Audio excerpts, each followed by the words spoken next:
Okay. Her har vi Senta. Hun er labrador. Og labradorhunde, de synes, at havet er meget spændende. Fordi de har altid hjulpet folk med at hente ting op fra havet. Så derfor tager vi lige lidt tang her. Det kan Senta godt lide. Ja. Og så kan vi lige ud i vandet.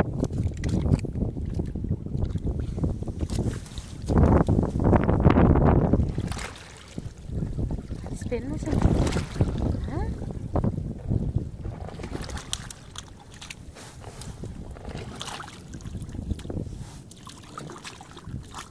Er der noget dernede til?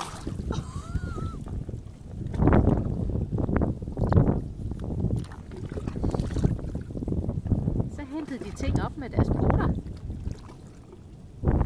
og deres mund. Senta, kom her. Senta, er der noget? Ja, er der noget dernede? Det var godt. Kan du finde noget? Det var godt. Er det noget?